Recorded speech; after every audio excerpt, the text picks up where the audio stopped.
In a quiet Los Angeles diner, a group of wealthy men mocked an elderly black waitress, calling her a loser.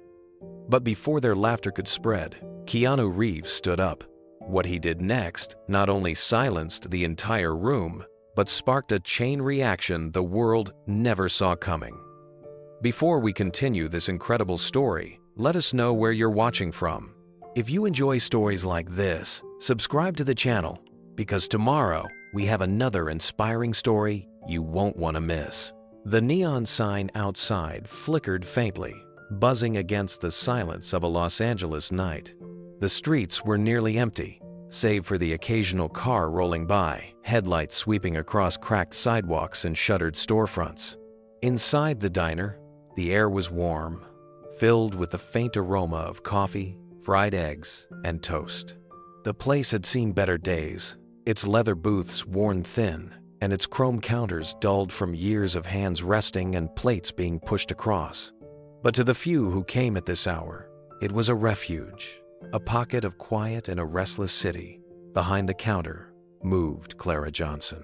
She was 68 years old, though her body often reminded her she carried more years than that. Her back ached after long hours on her feet.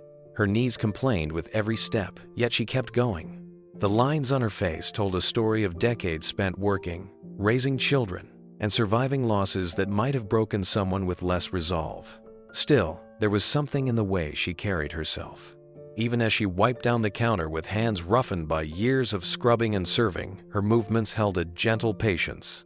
When she smiled, though faint from exhaustion, it was genuine, the kind of smile that warmed those who sat in her section.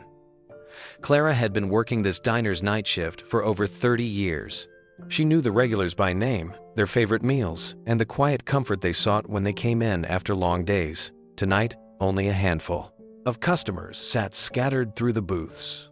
A tired taxi driver nursed a black coffee near the door. Two young musicians whispered about their next gig over a plate of fries.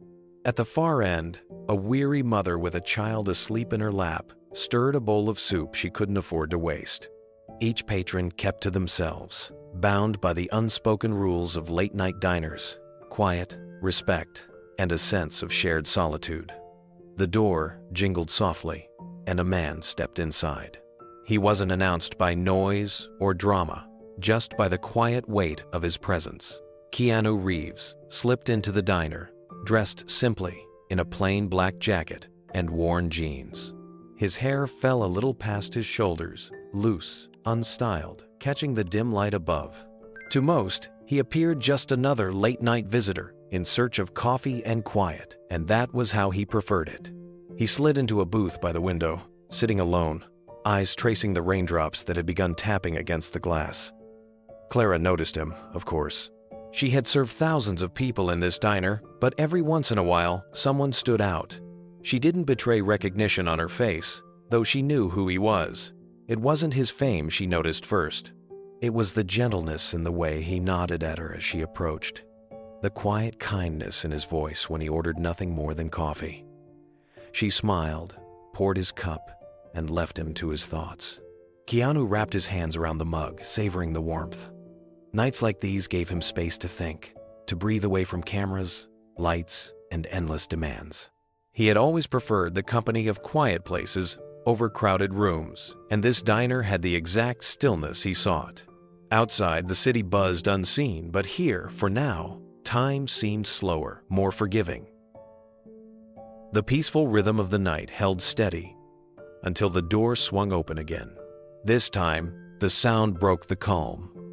A group of men entered, their voices carrying into the diner before their feet even crossed the threshold. They wore sharp suits and polished shoes, the scent of expensive cologne trailing behind them. Their laughter was loud, unchecked, filling the space like an intruder in a sanctuary. Heads turned briefly, then looked away, as if instinctively retreating from the storm that had arrived. The men took a booth near the center of the room, their presence overwhelming the humble space. Their watches gleamed under the fluorescent lights, and their voices rose above the soft hum of the jukebox in the corner. They ordered without looking at Clara, waving their hands impatiently, as if her service was expected rather than appreciated. The atmosphere shifted. What had been a quiet refuge moments before now bristled with tension. Keanu glanced up from his coffee. His eyes followed the waitress as she approached the table of wealthy patrons, pen poised above her pad. Her smile didn't waver, though it was now strained, as though bracing herself for what might come. He watched the way she bowed her head slightly, a habit formed not from humility but from years of enduring arrogance. He sipped his coffee slowly, silently, observing. Something in him stirred, a quiet unease that told him the peace of the night was about to fracture. The diner, once still, now waited, held in the fragile balance between respect and ridicule, between kindness and cruelty. Clara balanced the tray carefully as she carried their drinks to the table. Her hands, though steady from years of practice, betrayed a faint tremor. The men barely glanced at her, too absorbed in their own stories of deals and wealth. Their laughter rolled across the room like a wave, loud and careless, drowning out the softer conversations of the other patrons. One man in particular, tall with slick-back hair, snapped his fingers for attention as though she were invisible until he needed her. Another checked his watch, impatient, sighing loudly as if serving him were an inconvenience rather than her job. Clara kept her voice calm, her tone polite, though her eyes dimmed just slightly with every dismissive gesture. At his booth, Keanu watched with quiet intensity. He noticed the way Clara forced her smile to remain, the way she swallowed her pride with each order barked at her. He could see she had endured this before, and not just tonight. There was a heaviness in her that spoke of years of silent endurance. Around the diner, others shifted uncomfortably. The taxi driver lowered his eyes. The young musicians whispered to each other but dared not speak up. Even the tired mother held her child a little tighter, sensing something unpleasant building in the air. The wealthy men seemed oblivious to the discomfort they caused, their voices rising with every joke at the expense of others. They belonged to a different world, one where money excused behavior and arrogance passed for confidence. Yet here, in the quiet corners of a small diner, their presence felt jarring, almost threatening. Clara set down the last glass of water, offering another weary smile. The night's fragile peace was one breath away from breaking. The men leaned back in their seats, their voices echoing as if they owned the space. Their suits didn't belong here, not among the cracked linoleum floor and the jukebox humming softly in the corner. They looked like they had wandered in by mistake, yet carried themselves as though the diner should be grateful for their presence. One of them joked about the menu being cheap comfort food for cheap people, and laughter erupted around the table. Clara pretended not to hear as she poured another round of coffee, though her shoulders stiffened ever so slightly. She moved carefully, quietly, as if keeping herself small might protect her from their scorn. Keanu's gaze followed her every step. He admired her restraint, the quiet dignity she held onto even as she faced their mockery. He could see her weariness, how her smile was no longer effortless, but carried a trace of sorrow. His jaw tightened as he stirred his untouched coffee, the spoon clinking gently against the cup. The other patrons seemed frozen in their own silence. The musicians had stopped whispering, their fries forgotten. The taxi driver glanced at the group, then quickly turned away. The mother shifted her child, rocking gently, eyes cast downward. Everyone sensed the growing imbalance, yet no one dared disturb it. The tension was subtle, but unmistakable. A storm cloud gathering over the humble diner. In a room built on routine and respect, these men were disrupting the unspoken order. Keanu set down his spoon and leaned back. He had seen cruelty before, but something about the sight of Clara enduring it alone cut deeper. He didn't move yet, but the weight of his stillness hinted that the peace of the night wouldn't hold much longer. Clara Johnson had never planned on spending most of her life inside the walls of a diner. Yet here she was, 30 years into the night shift, moving between tables as though she were woven into the very fabric of the place. Each scuff mark on the floor, each stain on the counter, carried a memory of the night she had stood on her feet, long past exhaustion, working to provide for a family that depended on her. Her story was one of endurance. She had married young, full of hope for a stable future. Her husband, Henry, was a mechanic, strong and gentle, with hands that smelled of oil and soap. Together, they dreamed of raising a family in comfort. But fate rarely bends to plans. A sudden illness swept him away before their children had even reached high school, leaving Clara with debts, grief, and 2 mouths to feed. She had no degree, no savings, and no one to lean on. So she found the only work she could, a diner willing to give her late-night shifts when most others had turned her away. At first, the job had felt like survival.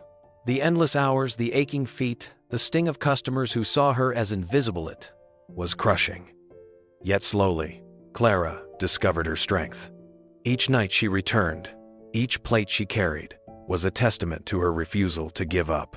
Her children needed her, and that was reason enough. She taught herself not to break under stares, not to flinch at rude remarks, and to build a wall of quiet dignity that no insult could pierce. Her son, Michael, grew into a man who worked the open roads as a truck driver. He called her when he could, his voice scratchy through poor reception, always checking to make sure she was eating well, always promising to come home soon. Her daughter, Denise, worked 2 jobs, juggling hours at a retail store with evenings cleaning offices, following the same work ethic Clara had modeled. Though life had been hard on them, Clara carried pride in knowing her children had inherited her resilience. Still, resilience came at a cost. There were nights when Clara went home to her small apartment, closed the door, and finally allowed the tears she had held back through endless hours of forced smiles. She would press her hands to her face, feeling the ache in her knuckles, whispering prayers that tomorrow would be a little lighter. But no matter how heavy it was, she always returned to the diner.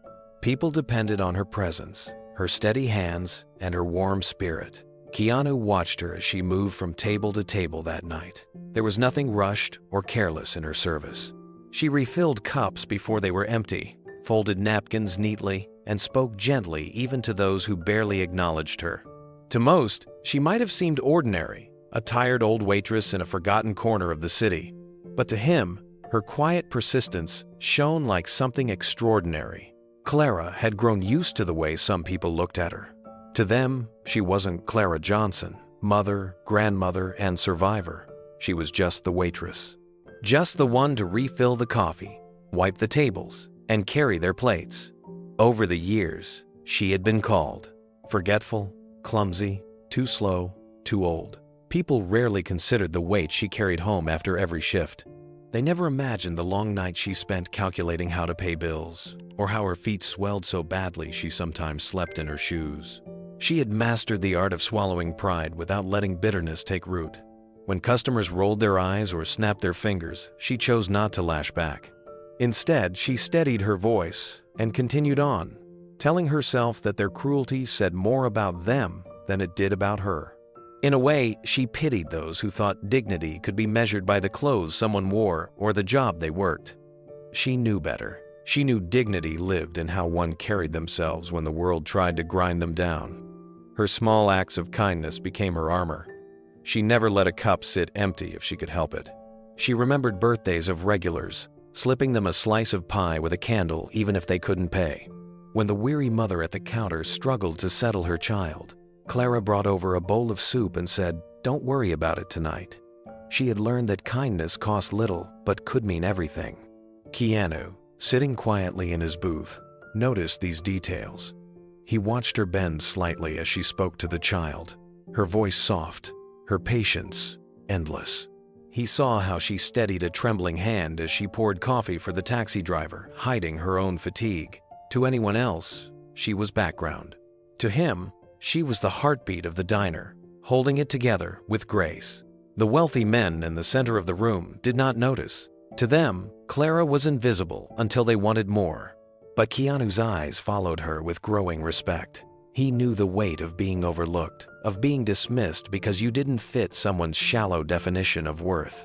He thought of his own mother, working long hours in Canada, making sacrifices so her children could survive. The image of Clara reminded him of her, of the quiet strength that had shaped him into who he was. As Clara wiped down the counter near his booth, Keanu offered a faint smile. For a moment, she returned it, her tired face softening. It was a small exchange, silent yet meaningful, an acknowledgement of humanity that others so often denied her. And though Clara didn't know it yet, that single act of kindness she had, extended night after night, was about to circle back to her in a way she could never have imagined. The truth was, Clara sometimes wondered how much longer she could endure. Her knees ached so fiercely that when she got home, she had to lower herself slowly into her chair, gripping the arms for support. Her hands, swollen from arthritis, made simple tasks, like buttoning her blouse in the morning, feel like battles. Yet every evening she tied her apron around her waist and walked through the doors of the diner determined to carry on. She told herself she was working not just for the paycheck, but for the pride of keeping herself useful. Too many people her age had been discarded, seen as burdens once their youth faded.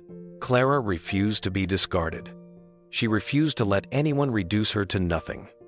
Each shift became a quiet declaration that she still mattered, that she still had something to give. The insults she endured left scars, though she never showed them. Some nights, drunk patrons mocked her age. Others muttered about her race, throwing words that cut sharper than knives. But Clara carried herself with calm restraint. If she allowed their poison inside her, she feared it would take root and twist the kindness she had fought so hard to protect. So instead, she chose to meet cruelty with quiet steadiness, with a smile that refused to break. Keanu kept watching her as the night unfolded. He saw the way she comforted the young musicians, slipping them an extra handful of fries when she sensed they were too broke to order more. He noticed how she spoke to the taxi driver, with genuine interest, asking how the roads had been that evening. He even caught the way she tucked a napkin gently under the soup bowl of the tired mother so she wouldn't burn her hands when she left. Every gesture, no matter how small, spoke volumes about the kind of woman Clara was. She didn't let her hardships define her. She had carved dignity out of pain, building a fortress of resilience around herself. For Keanu, it was humbling. He knew fame had shielded him from many cruelties of ordinary life, but it had also isolated him. Watching Clara reminded him of the people the world overlooked, the ones who kept it running without recognition. He thought about the countless waitresses, janitors, and clerks he had crossed paths with in his life, people who had smiled at him, helped him, or made his days easier without ever receiving thanks. Clara was all of them at once, a symbol of unshakable human endurance. As Clara passed by his table again, Keanu gave her another nod of acknowledgement. She didn't realize what that simple gesture meant to him, that in her, he saw not weakness but strength. And though she carried her burdens quietly, he knew they were heavier than most could bear. That night, as the wealthy men grew louder and crueler, Keanu found himself wondering how much more Clara could endure before her dignity was stripped away. He knew, deep down, that if that moment came, he would not sit by in silence. The men in suits settled into their booth with the confidence of people who had never been denied what they wanted. Their presence filled the room immediately, as if they expected everyone to notice them, to feel smaller in their shadow. They laughed loudly, their voices bouncing off the diner's walls, disrupting the quiet rhythm that had existed before they walked in. There were 4 of them, all business executives who had spent their evening at a nearby club before deciding to stop for food on their way home. The first, the one with slicked back hair and a gold watch that flashed with every gesture, was named Richard. He carried himself like the leader of the pack, the kind of man who thrived on commanding attention. Next to him sat Victor, shorter, heavier, with a booming laugh that shook his shoulders and turned heads for all the wrong reasons. Across the booth was Martin, a man who checked his phone constantly, his eyes darting between the screen and the table as though nothing in the room was worthy of his full focus. Beside him sat Douglas, younger than the others, eager to prove himself, laughing the loudest at every crude joke to ensure he belonged. They ordered before Clara could even get her pen ready. Richard waved his hand dismissively, rattling off dishes without looking at the menu. Victor interrupted to add more, as though the list wasn't excessive enough already. Martin, barely glancing up from his phone, demanded something not even on the menu, insisting she check with the cook. And Douglas, with a smirk, asked her if she was sure she could carry all their drinks at once.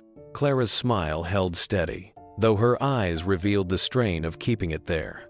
She scribbled their orders quickly, nodding politely, never once allowing herself to show annoyance. Her hands moved with practiced efficiency as she filled their glasses and returned with a tray of drinks.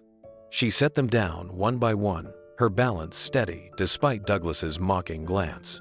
The men erupted into laughter over a story Richard told about humiliating a junior employee earlier that day.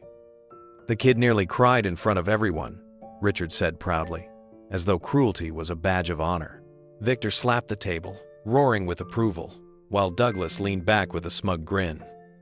Martin only hummed, too occupied with scrolling through his phone to fully engage. Their laughter clashed with Clara's quiet voice as she returned to ask if everything was satisfactory. Richard didn't answer immediately. He looked at her, then turned back to his friends, saying loudly enough for her to hear, "You'd think a place like this would hire younger staff, someone who could keep up." The men chuckled, and Clara forced another smile, collecting empty glasses without replying. Keanu sat still in his booth, his coffee cooling in front of him. His eyes never left the table of executives. He studied the way Clara bore their arrogance, her shoulders squared, her head lifted just enough to maintain dignity. The contrast between her humility and their careless superiority was impossible to ignore. The tension in the air thickened, subtle yet undeniable, and Keanu felt it pressing against him. Something about the way the men carried themselves suggested their cruelty wasn't finished yet. Their meals arrived one by one, the plates steaming in Clara's hands as she balanced them with care. She placed the dishes on the table, leaning slightly to make sure each man received what he had asked for. Martin barely looked up from his phone as she set his plate down, mumbling something about being late. Richard leaned back, smirking, and said, "Careful. Don't drop it." "These suits cost more than your monthly rent." The others laughed at the remark, loud enough to make the mother with the sleeping child shift uncomfortably in her booth. Clara's smile wavered for the briefest second, but she steadied herself, nodding politely before returning to the counter. Her hands ached, but she never let them see the tremor. Victor took a huge bite of his burger, talking with his mouth full. "You know what this place reminds me of? Those truck stops we used to hit back in the day. Grease everywhere. Staff that couldn't even spell customer service." He raised his glass, chuckling at his own joke. "At least this one has a little entertainment value." His eyes flicked toward Clara as he said it. Douglas, eager to stay in favor with the older men, chimed in with his own dig. "She's got to be pushing 70. Can you imagine still serving tables at that age? I'd sooner die than be stuck here like that." He laughed, but the sound rang hollow, a desperate echo seeking approval. Richard clapped him on the shoulder. "Don't worry, kid. If you play your cards right, you'll never have to." Then he raised his voice, calling across the room to Clara. "Hey, sweetheart, you sure you can keep up with us tonight?" Every head in the diner turned slightly, waiting for her response. Clara straightened, carrying a coffee pot in her hand. Her smile didn't break, though her voice was softer now, almost tired. "I'll do my best, sir." Keanu's hand tightened around his cup. He watched the exchange in silence, his jaw set. There was no need to guess where this was headed. He had seen it before. A group emboldened by one another, fueled by laughter, mistaking cruelty for strength. Clara, standing alone, would become the easy target for their entertainment. The other patrons avoided eye contact, retreating into their own corners. No one wanted to draw attention. No one wanted to invite the ridicule toward themselves. Yet beneath the silence, there was a shared discomfort, a collective unease that settled over the diner. Keanu's eyes remained fixed on Clara. Each time she passed their table, he noted the way she adjusted her apron, steadied her steps, and kept her tone gentle. She was not only serving food, she was protecting her own dignity, holding it tight even as they tried to strip it from her. The contrast was stark. Her grace under pressure illuminated their arrogance all the more. And though Keanu stayed seated, his stillness carried weight, like the quiet before a storm that everyone knew was coming. The men grew louder as their meals went on, their laughter swelling each time one of them delivered another careless joke. Their voices no longer just filled the diner, they drowned it, The soft hum of the jukebox faded beneath their noise. The clinking of cups at other tables was lost, and the fragile peace of the night seemed buried under their arrogance. Richard leaned back against the booth, waving a hand as if dismissing the entire place. Can you believe people actually choose to eat here? Imagine coming to a dump like this every night. Must be depressing. His friends chuckled, their forks clattering against their plates. Douglas leaned forward, emboldened by Richard's mockery. It's not just the place, it's the people. I mean, look around. His eyes flicked toward Clara, who was wiping down the counter. You think she dreamed of doing this when she was younger? This is what happens when life beats you. His grin widened, as if the cruelty made him clever. Victor's laugh followed, booming across the room. At least she's still standing. Half the women her age are retired or sitting in a rocking chair. Guess she missed that memo. He shoved another bite of food into his mouth, chewing loudly, pleased with himself. Clara did not flinch. She carried the weight of their words the way she carried trays carefully, steadily, without letting anything fall. She finished wiping the counter, poured another cup of coffee for the taxi driver, and pretended not to hear. But the faint downturn of her lips betrayed what she wouldn't allow her voice to reveal. Keanu noticed. From his booth, he studied the sharp contrast playing out before him. On one side, a woman who had given her life to hard work, who found dignity in service despite endless hardship.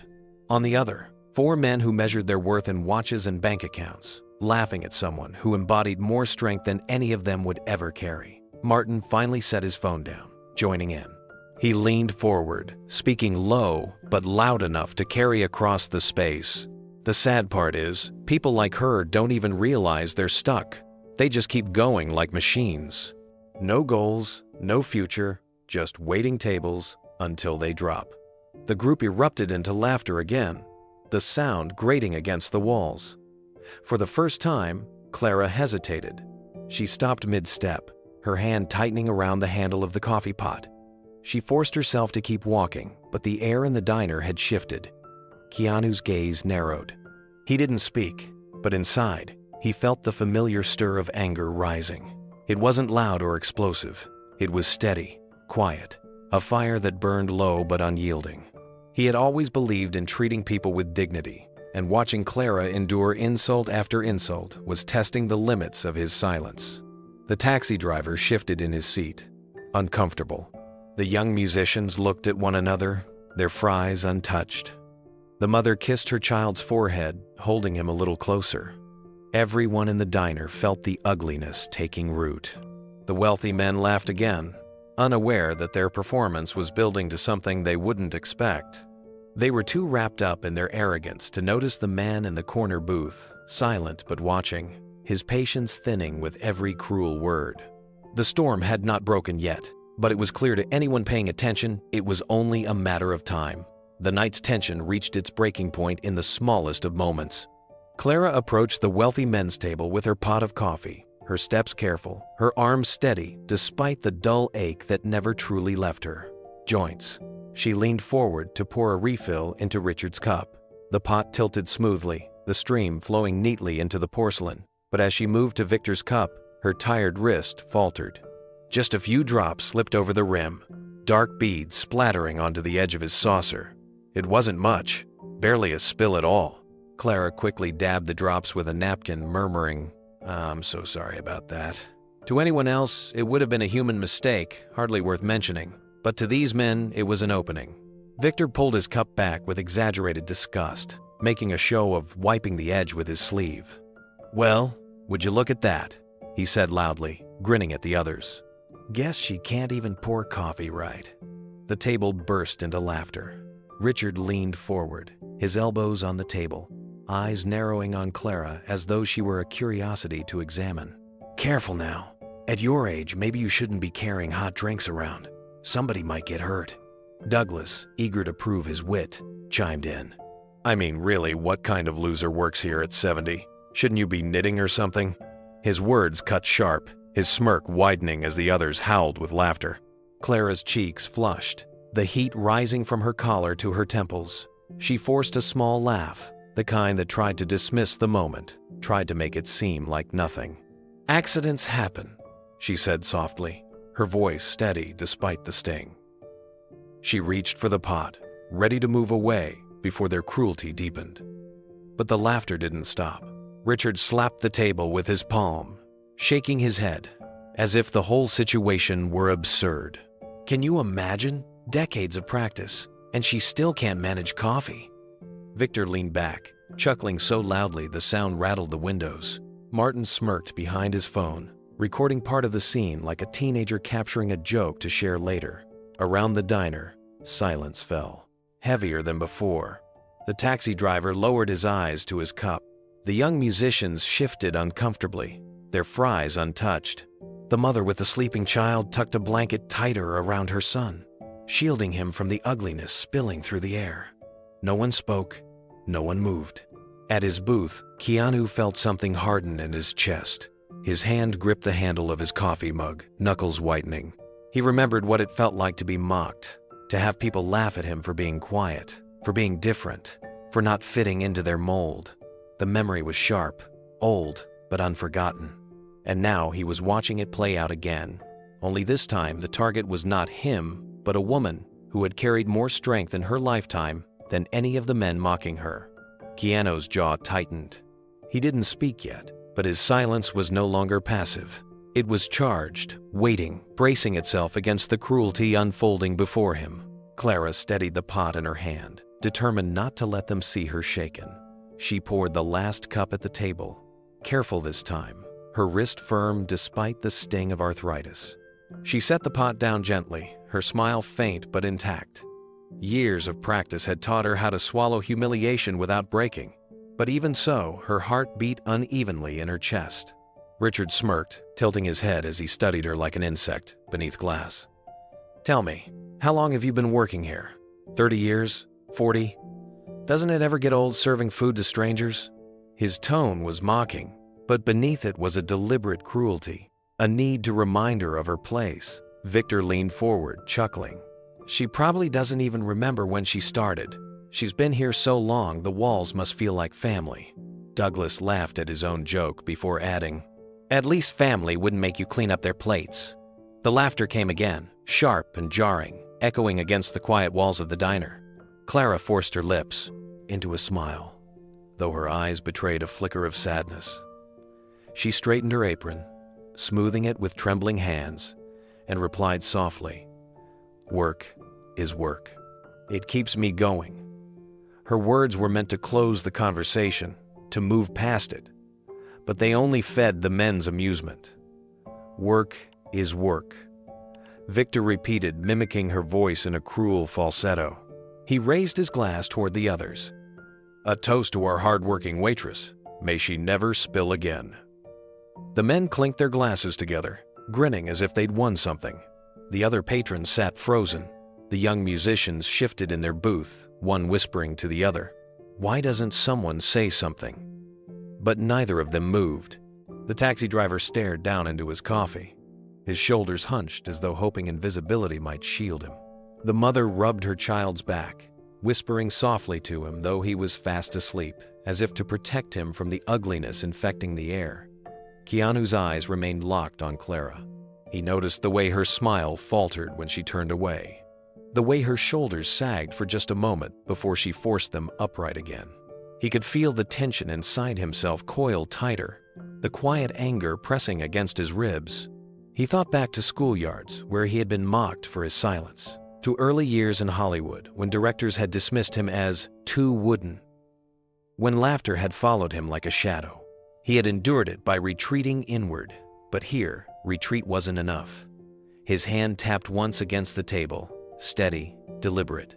His eyes narrowed, following the men's smug faces, their arrogance consuming the space like poison.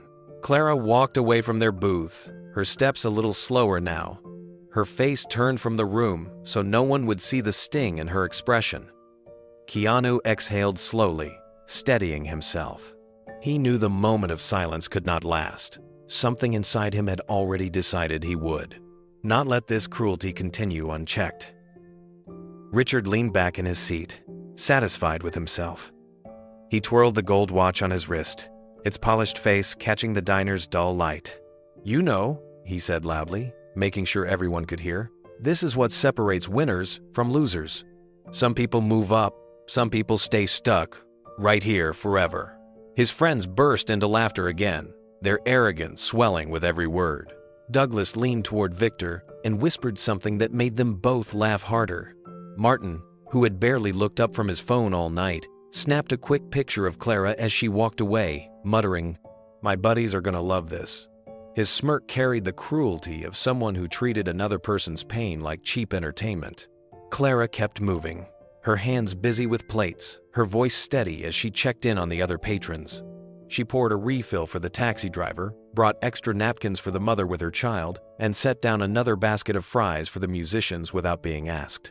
Each gesture was quiet, deliberate, a shield against the sting of their words.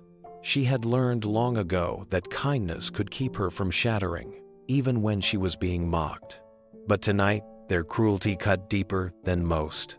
The silence from the rest of the diner only made it worse. The weight of their laughter pressed down on everyone. And still, no one spoke up. Clara could feel eyes glancing toward her and then away. Sympathy without action. That was always the way. People pitied, people whispered, but rarely did anyone intervene. She had accepted it as part of the job, part of the life she'd chosen when she had no other choice. But one set of eyes didn't look away. Keanu's gaze was fixed, unwavering, his coffee untouched. He saw more than a waitress carrying trays. He saw a woman who had survived loss, who had carried children into adulthood on the strength of her own back, who had endured countless nights like this without complaint. The laughter that filled the room wasn't just mocking Clara. It was mocking every sacrifice she had made, every ounce of dignity she fought to hold on to. Inside him, something hardened, his jaw clenched, the muscles tight. He remembered nights when people had mocked him for speaking softly, for stumbling over words, for being different. He remembered being dismissed as nothing, only to fight quietly until he proved them wrong. Now, watching Clara, the memory burned brighter. Victor raised his glass again, grinning broadly. "Here's to losers like her so the rest of us can feel like kings."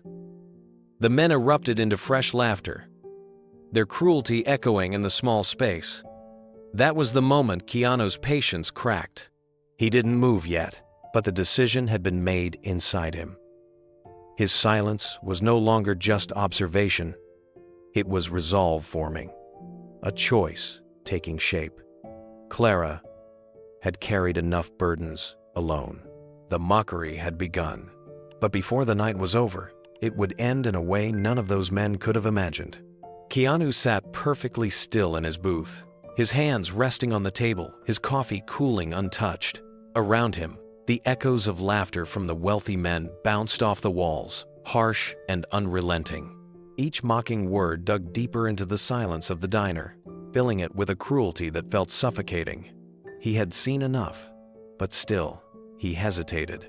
There was always a choice in moments like this. To step forward, to break the pattern, meant putting himself in the center. It meant drawing every eye in the room. For most people, the decision carried the risk of embarrassment, of confrontation. For him, it carried more. Cameras were everywhere. A single video could spread across the world in hours. If he spoke, his words might be twisted, his actions dissected. He had lived with that reality for years. He thought of how easily fame turned simple gestures into headlines. A raised voice could be called anger, a frown mistaken for arrogance.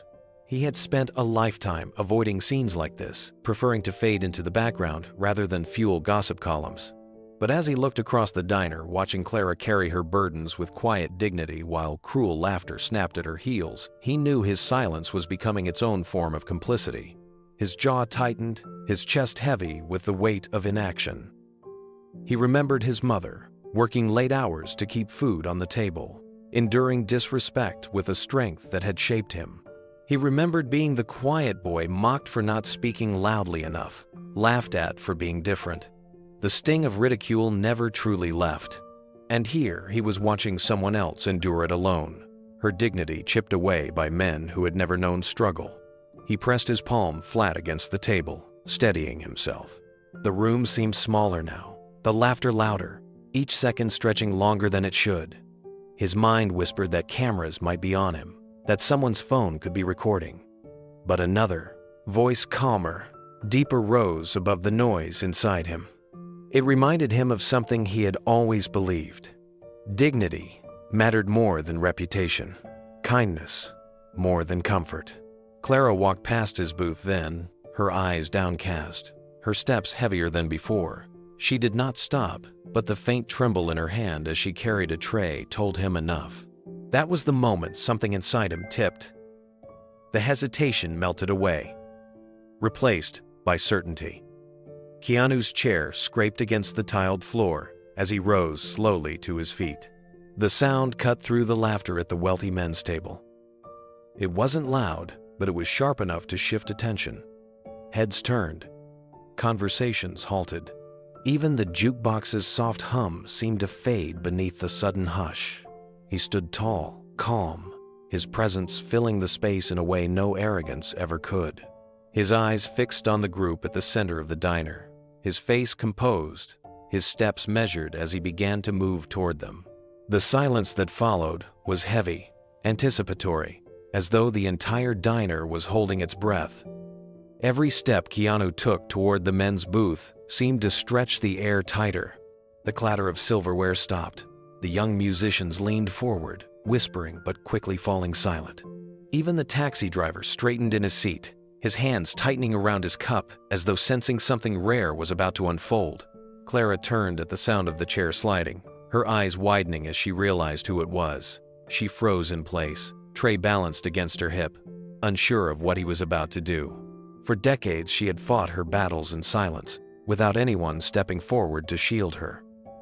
Now, watching him, she felt something shift, though she dared not hope too much. The wealthy men glanced up, surprised by the sudden interruption of their performance. Richard, still wearing his smug grin, raised an eyebrow. Victor leaned back, his laughter dying in his throat, waiting to see what this stranger wanted. Martin lowered his phone slowly, suspicion flickering across his face. Douglas smirked, assuming it was another customer ready to complain about the noise. Keanu stopped beside their booth, his posture calm, his voice steady when he spoke. "You owe her an apology." The words were simple, but they struck like stone dropped into still water. The ripples moved through the room instantly. The mother holding her child looked up, hope flashing across her tired eyes. The musicians exchanged glances, stunned by the clarity of his demand. Even the air seemed heavier, waiting for what would follow. Richard's grin widened, his arrogance swelling at the challenge. "Excuse me?" he asked, his tone mocking. "Did you just say we owe the waitress an apology?" He stretched out the words, savoring them like a cruel joke. Keanu's eyes didn't waver. "Yes, that's exactly what I said." Victor barked out a laugh, trying to recover his bravado. "And who are you to tell us what we owe? You think you can just walk over here and lecture us?" Douglas leaned forward, his smirk fading slightly as he studied Keanu more carefully. There was something in his stillness, in the measured weight of his voice, that unsettled him. Martin kept his phone low, angling it as though ready to capture what might become another piece of internet entertainment. But Keanu didn't flinch, didn't raise his voice. His calm was its own kind of authority, stronger than shouting, sharper than anger. "Respect costs nothing," he said firmly. "She's been serving you with patience all night, and you've done nothing but mock her. That ends now. You will apologize." The silence after his words was palpable. The laughter that had dominated the room moments before was gone, replaced by a heavy stillness. Clara stood frozen, her heart pounding in her chest, hardly able to believe what she had just heard. For years, she had been invisible, endured without protest. Now, someone had placed himself between her and the cruelty she had carried alone. And not just someone, Keanu Reeves. The weight of Keanu's words hung in the air. The laughter that had once dominated the diner evaporated, leaving only silence. The wealthy men shifted uneasily, their confidence cracking under the pressure of being called out so directly. Richard leaned back in the booth, trying to recover his smirk, but his eyes betrayed a flicker of doubt. "Apologize?" he repeated, dragging out the word. "To her?" He gestured carelessly toward Clara, who stood rooted by the counter. "She's a waitress. It's her job to put up with a little teasing. You're making this bigger than it is." Keanu's expression didn't change. His voice remained calm, but there was an edge now, quiet steel beneath the surface. "No, it's not her job to be mocked. It's not her job to carry your cruelty along with your plates. Every person deserves dignity, and tonight, you've crossed a line." Victor chuckled nervously, glancing at the others for backup. "You sound like a preacher. What are you, the manners police?" His laugh died quickly when he realized no one else in the room was joining him. The mother with her child was watching intently. The taxi driver's gaze was fixed on the scene. The young musicians leaned forward in their booth, silently cheering for the man who had stood up. Douglas cleared his throat, his confidence wavering. "Look, we were just joking around. No harm done." Keanu turned his eyes on him, and the young man faltered. There was no anger in the look, but something deeper disappointment, the kind that made excuses crumble. "Words leave scars," Keanu said. "The harm is already done, but you can choose whether or not you make it right." For a long moment, no one spoke. The men who had laughed so loudly minutes earlier now sat quiet, their arrogance shrinking beneath the gaze of someone who refused to let them hide behind. Their money or their bravado? Richard finally broke the silence, his smirk gone. He looked at Clara, then back at Keanu. "And if we don't?" he asked, though his voice carried less power than before. Keanu didn't move closer, didn't raise his voice. He simply let the weight of his presence fill the space. "Then you'll walk out of here having shown everyone exactly who you are. Men who think respect is beneath them. Men who mistake cruelty for strength. And you'll have to live with that." The words struck harder than anger ever could. Richard's jaw tightened, but he had no clever retort. The other men glanced down at their plates, their laughter extinguished. For the first time that night, they looked small. Clara's hands trembled slightly as she clutched her tray, her eyes fixed on the man who had spoken for her when she couldn't. She had spent years enduring, years swallowing pain in silence. To hear someone demand respect on her behalf was something she had almost stopped believing possible. The diner remained silent, every patron watching, waiting for what the men would do next. But one thing was already certain. Keanu Reeves had broken the cycle of mockery, and the night would not return to what it had been. The silence stretched uncomfortably after Keanu's words, thick and heavy in the diner's dim light. Richard shifted in his seat, the smirk returning to his lips, though it was weaker than before. He leaned forward, resting his elbows on the table, and scoffed. "Who exactly are you to tell us what to do? You're just some guy eating alone in a diner. You think we're going to listen to you?" Victor snorted, emboldened by Richard's words. "Yeah, sit back down, buddy. Finish your coffee. We don't need some random stranger telling us how to behave." His laugh rang hollow, more defensive than amused. Douglas leaned back, arms crossed, trying to look unbothered. "People joke around all the time. She should be used to it. By now, don't make this into some moral crusade." The men chuckled amongst themselves, but their laughter lacked the easy arrogance it had carried minutes earlier. The tension in the room was palpable, every patron leaning in, watching the exchange unfold like a play. Clara stood frozen by the counter, her tray pressed against her chest, torn between gratitude and fear of what might happen next. Keanu didn't flinch at their words. His voice remained calm, steady, as if he carried all the patience in the world, but none of their cruelty. "You don't know me," he said quietly. "But that doesn't matter. What matters is this: no job makes someone less worthy of respect. Not waitress, not janitor, not driver, not clerk. Every person deserves dignity. And tonight, you've chosen to mock someone who's given you nothing but kindness." Richard opened his mouth to fire back, but something in Keanu's tone held him still. It wasn't loud or angry, but it carried weight, a certainty that couldn't be ignored. The other men shifted uncomfortably, glancing at one another, unsure how to respond. For a moment, they still didn't recognize him. To them, he was just another diner patron standing up for a waitress. But slowly, the flicker of recognition began to spread across their faces. Martin, who had been fiddling with his phone, froze as his eyes narrowed. He leaned forward, squinting, his smirk faltering. "Wait a second," Martin said, his voice quieter now. "Is that—" "No way." Douglas frowned. "What are you talking about?" Martin's phone screen reflected the dim light as he held it up, searching for a clearer look.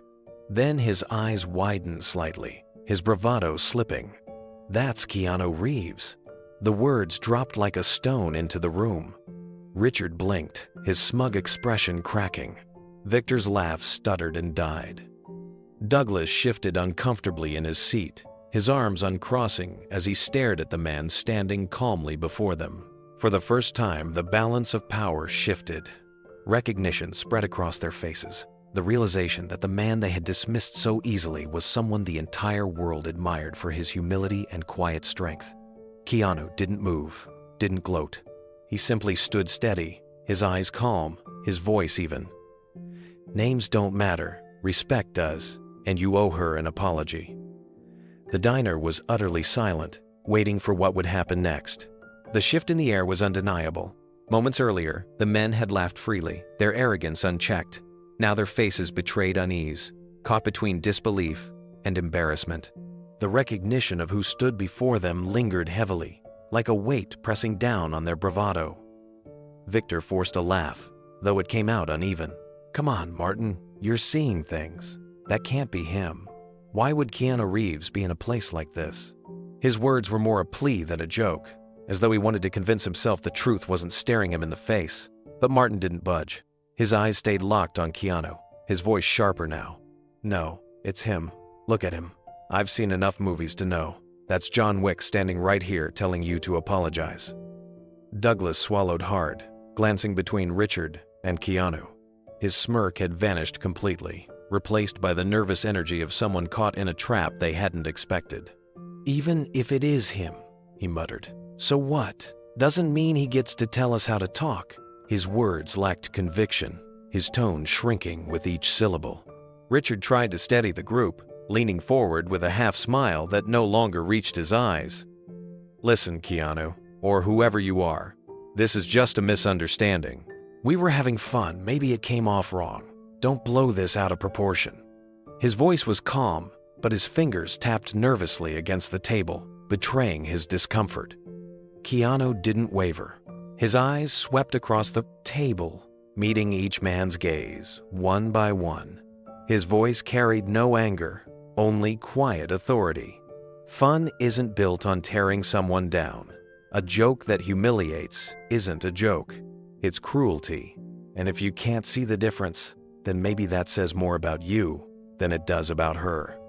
The words landed like a hammer. Around the diner, heads nodded subtly. The taxi driver's grip on his coffee eased, his lips pressing together in agreement. One of the young musicians whispered, "He's right." Barely audible, but enough to stir the quiet courage in the room. Clara stood frozen near the counter, her heart pounding as she tried to absorb what was happening. She had endured countless nights of mockery, but no one had ever stepped in, let alone someone the world revered. Tears threatened at the corners of her eyes, though she fought to hold them back. Victor shifted uncomfortably, his booming voice now muted. "We didn't mean anything by it. She knows that, right?" He glanced toward Clara, but she didn't respond. Her face composed, her silence louder than any answer she could give. Keanu stepped closer, his presence filling the space between them. "Intent doesn't erase impact," he said. "You laughed at her, you mocked her, you diminished her worth. That's not something you can wave away." The men had nothing to say. The laughter that once filled the diner was gone, replaced by a silence so complete it rang in the ears of everyone present. Richard adjusted his cufflinks, trying to salvage control of the moment. His eyes darted around the room, taking in the quiet stares of every patron. For the first time that night, the power wasn't his. "Look," he said, his tone softer now, "maybe we got carried away. But you can't just walk over here and demand things. Who put you in charge?" Keanu's answer came without hesitation. "No one put me in charge. But silence makes me complicit, and I won't be part of your cruelty. You think mocking her makes you powerful. It doesn't. It makes you small. His voice wasn't raised, yet it filled the diner, clear and undeniable. Douglas shifted in his seat, eyes cast down. The smug grin that had carried him all night was gone. He tugged nervously at his tie, mumbling, "We were just joking." But even he didn't sound convinced anymore. Victor's hands drummed against the table, restless, defensive. "You don't get it. People laugh. People tease. It's normal." Keanu leaned slightly closer, his eyes steady on Victor. "There's nothing normal about cruelty. The measure of a person isn't how they treat equals. It's how they treat those who serve them. Tonight, you showed everyone here exactly who you are." Martin, who had been recording earlier, slipped his phone into his pocket. His eyes flicked to Clara, then back to Keanu. Shame had crept into his face, though pride kept him quiet. The reality of who they had been mocking had settled in, and there was no easy way out. Around the diner, the tension had shifted. The musicians sat upright, hope brightening their faces. The taxi driver nodded faintly to himself, as though silently cheering. The mother hugged her child tighter, her eyes wet, her lips whispering a silent thank you to the man standing tall in the middle of it all. Clara's chest rose and fell, her breaths shallow. She had lived her whole life enduring disrespect with silence, teaching herself to bend but never break. Now someone was refusing to let her bend any further, and the relief of it was overwhelming. Her hands trembled as she set the tray down on the counter, unable to keep carrying it. Richard looked away, his jaw clenched, his arrogance finally faltering. The reality of the moment pressed hard against him. The eyes watching, the truth spoken, the shame undeniable. For the first time, the wealthy men were the ones on trial, their power stripped bare. Keanu's final words were simple, but they carried the weight of every moment that had led to this point. "You will apologize, not because of who I am, but because it's the right thing to do." Their silence was louder than laughter had ever been. Everyone in the diner waited, the air thick with anticipation. The confrontation wasn't over yet, but the balance had shifted completely. The silence following Keanu's words hung heavy in the diner. The wealthy men sat stiffly, their arrogance chipped away but their pride keeping them from offering the apology he demanded. Clara stood behind the counter, her chest tight, unsure what would happen next. The other patrons, frozen in their seats, waited with quiet anticipation, as though the entire room balanced on a knife's edge. Keanu didn't push further.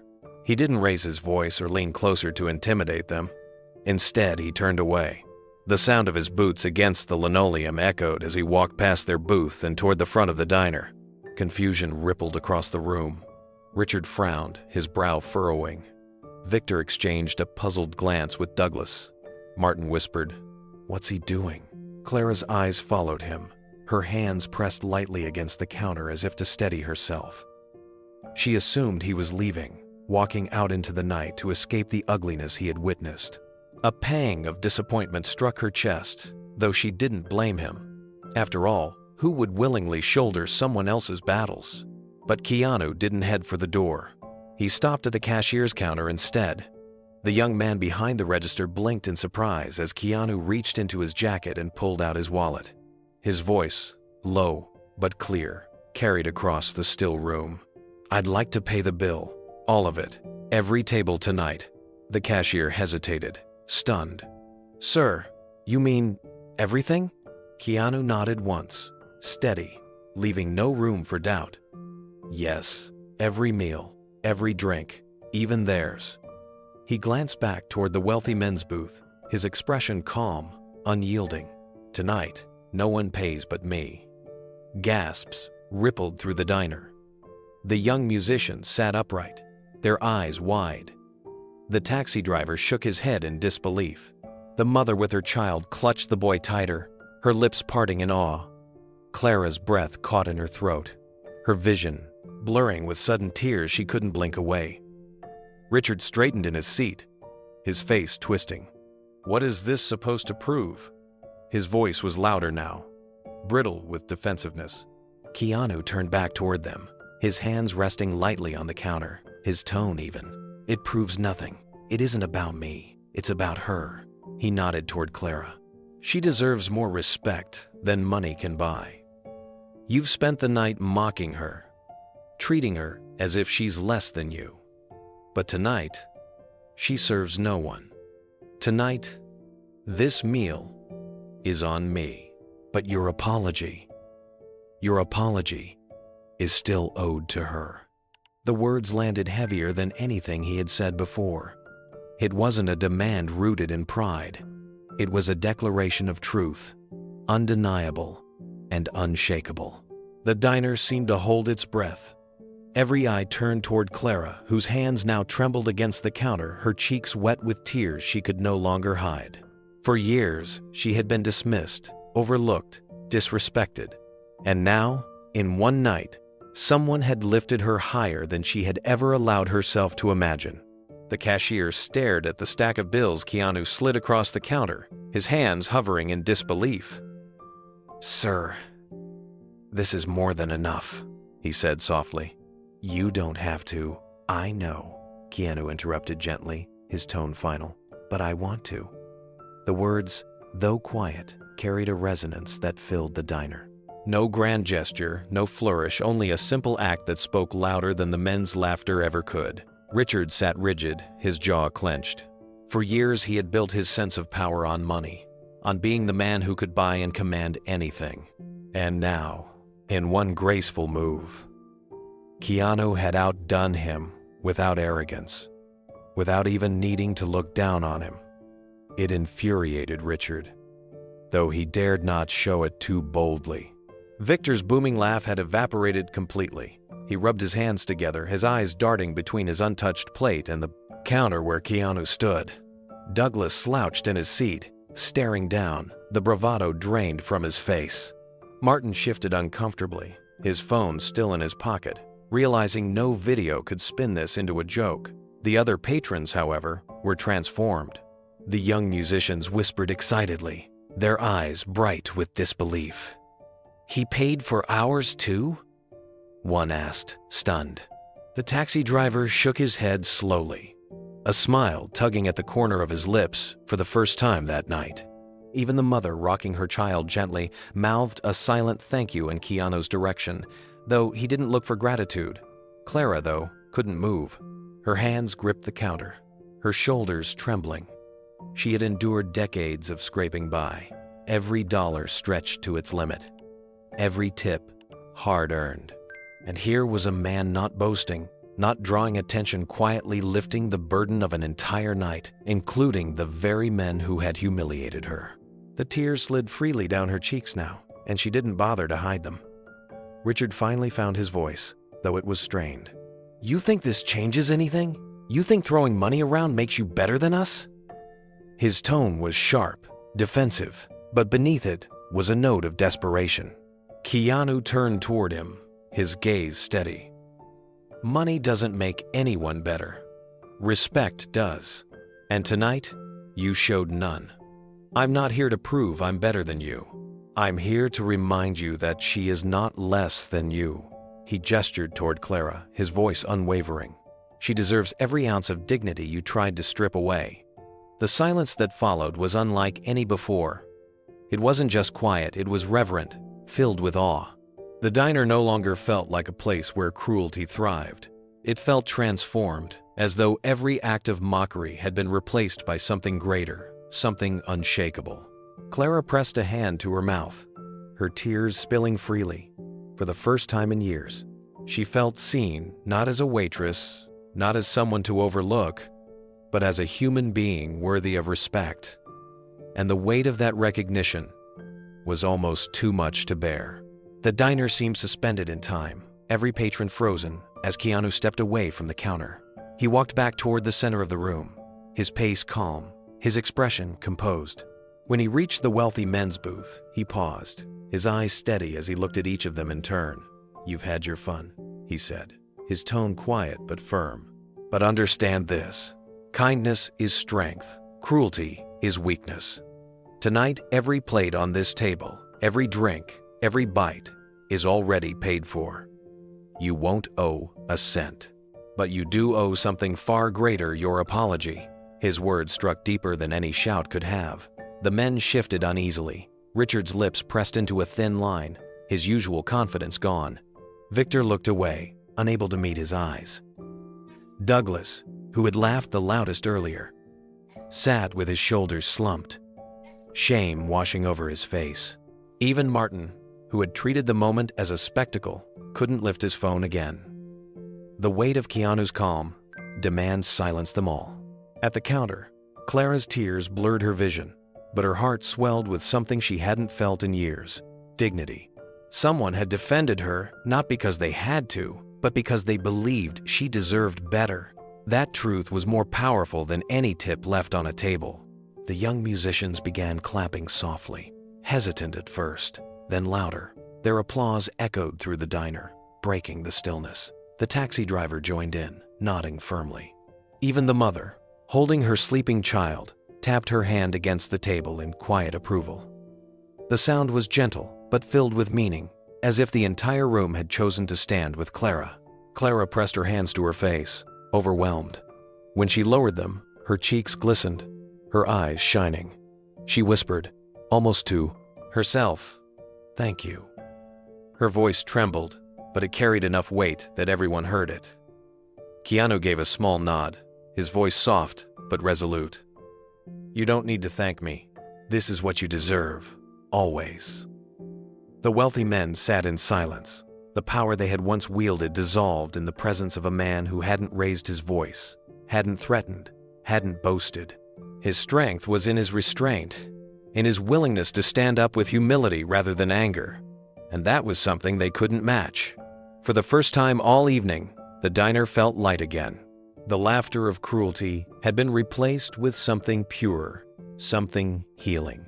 Clara stood taller behind the counter, her dignity restored, and everyone knew that what had just unfolded would not be forgotten. The unexpected move had silenced arrogance and uplifted humility, and it left the entire room in awe. For a long, breathless moment, no one spoke. The diner was frozen in silence, the kind that presses against the skin and makes the heart pound louder than any noise. The wealthy men who had filled the room with cruel laughter just minutes earlier now sat motionless, their arrogance dissolved under the weight of Keanu's unexpected act. Richard's fingers tapped nervously against the edge of the table, though his usual smirk was gone. He looked around the diner, noticing every pair of eyes fixed on him and his companions. Where once he had enjoyed being the center of attention, now the spotlight burned hot, exposing the ugliness of what they had done. Victor leaned back in his seat, his booming voice silenced. His shoulders, once squared with pride, slumped forward slightly. He rubbed the back of his neck, unable to meet anyone's gaze. The jokes that had come so easily to him earlier now felt like stones in his throat, heavy and impossible to swallow. Douglas shifted in his seat, glancing at Richard, then quickly lowering his eyes. His smirk had vanished entirely, replaced by a flush of shame creeping across his cheeks. He reached for his glass of water, but his hand shook, the ice clinking against the sides as he set it back down untouched. Martin, who had once been eager to record the humiliation of others, sat with his phone pressed flat against the table, his eyes darting toward Clara and then down again. He looked younger now, smaller, stripped of the bravado he had borrowed from the group. The balance of power had shifted completely. No longer were they the entertainers commanding laughter. Now they were the spectacle, their silence speaking louder than their words ever could. Clara trembled behind the counter, her hands clasped together in front of her apron.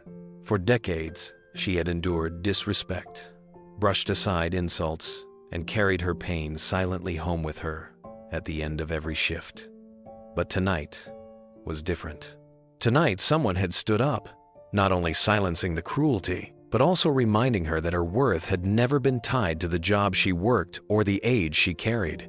Her dignity, so often chipped away, felt restored in the simplest but most profound way. Her eyes filled again, tears spilling freely, though this time they weren't born of humiliation. They were tears of release, of recognition, of gratitude.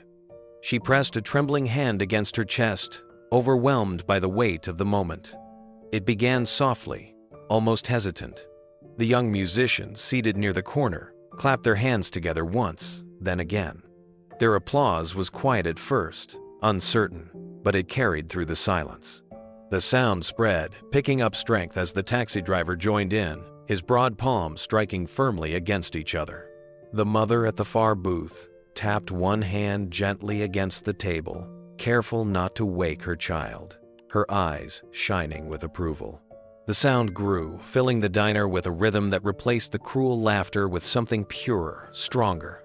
The humiliation that had once belonged to Clara now turned back on the men who had mocked her. The applause was not only for Keanu, but for her, for the dignity she had carried all along, for the resilience that deserved recognition.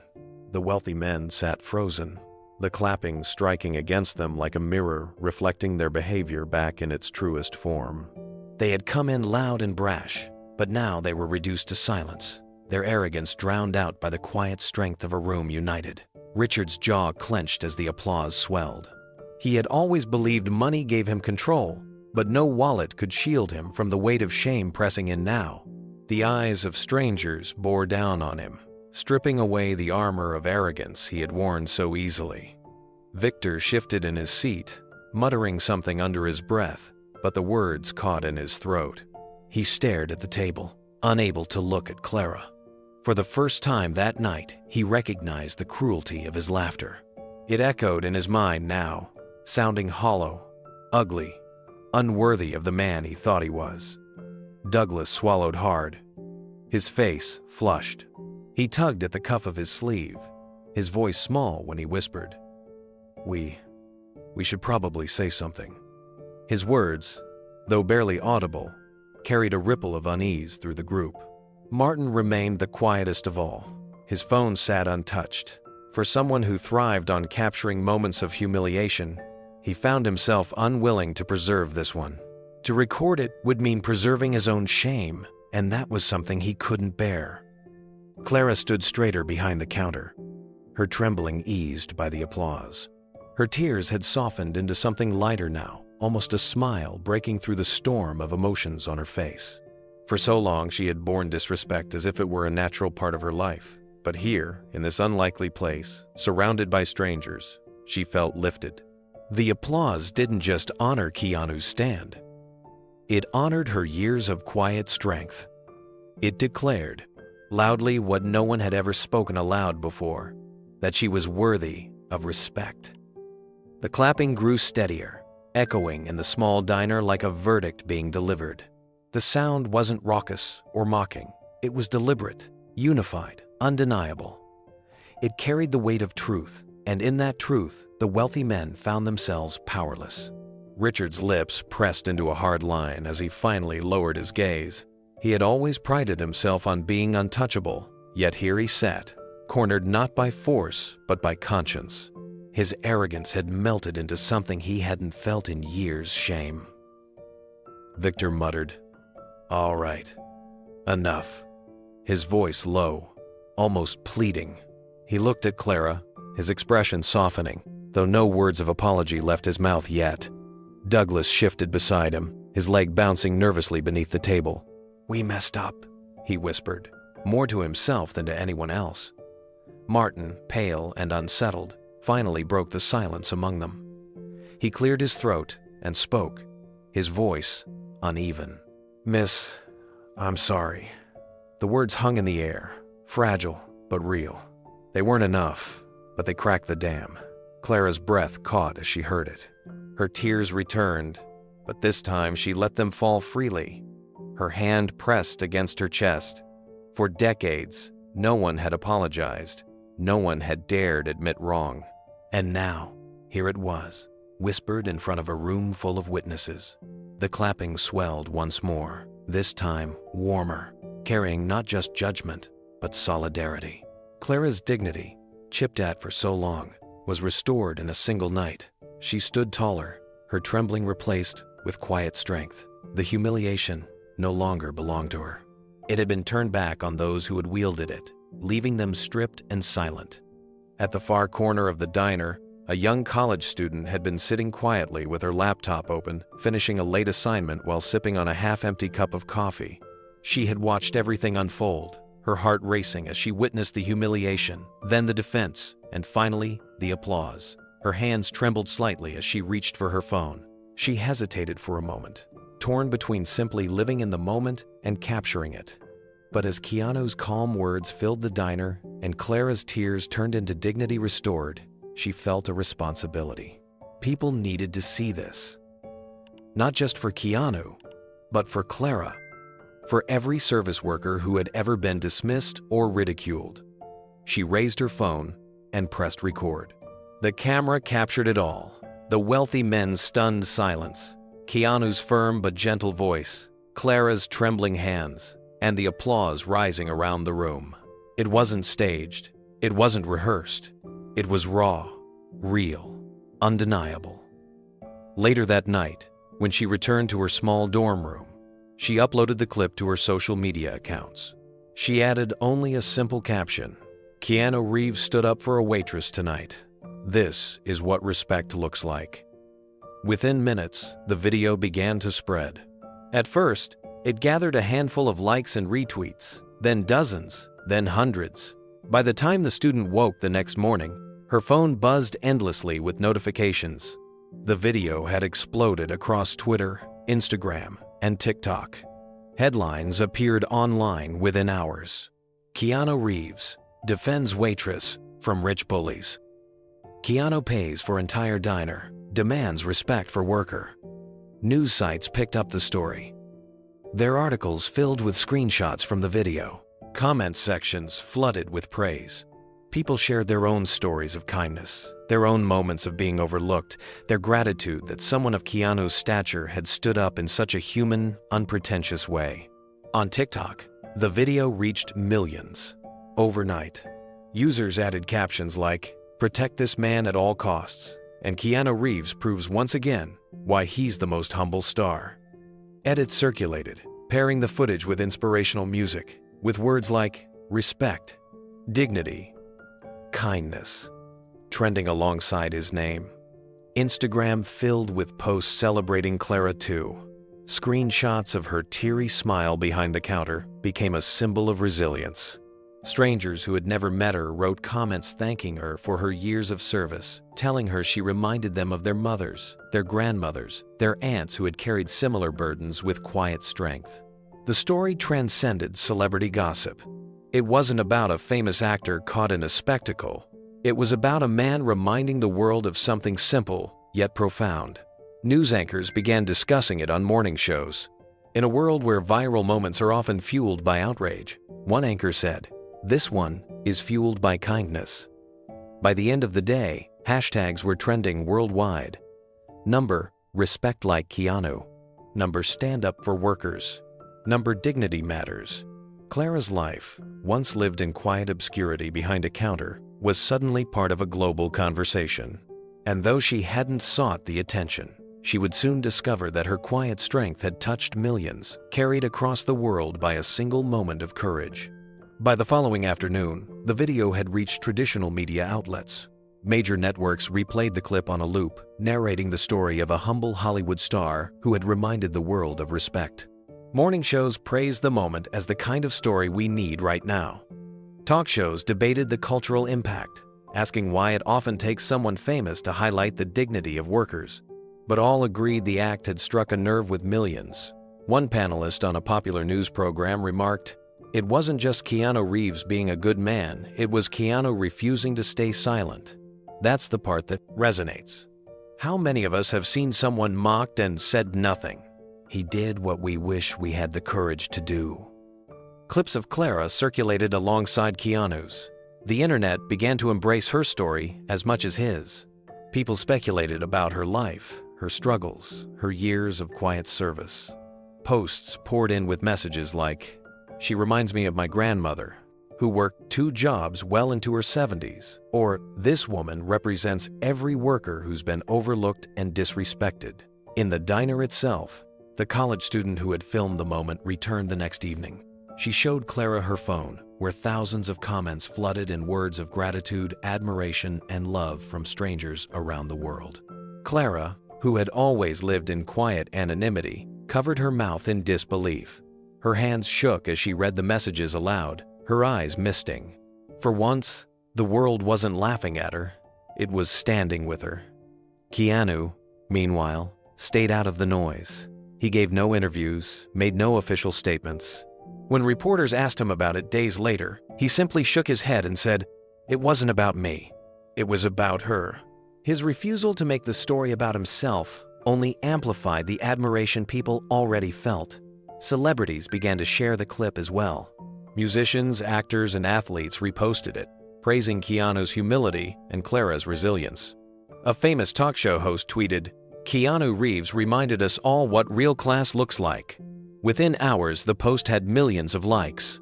The video didn't just dominate social media. It sparked conversations in homes, workplaces, and classrooms.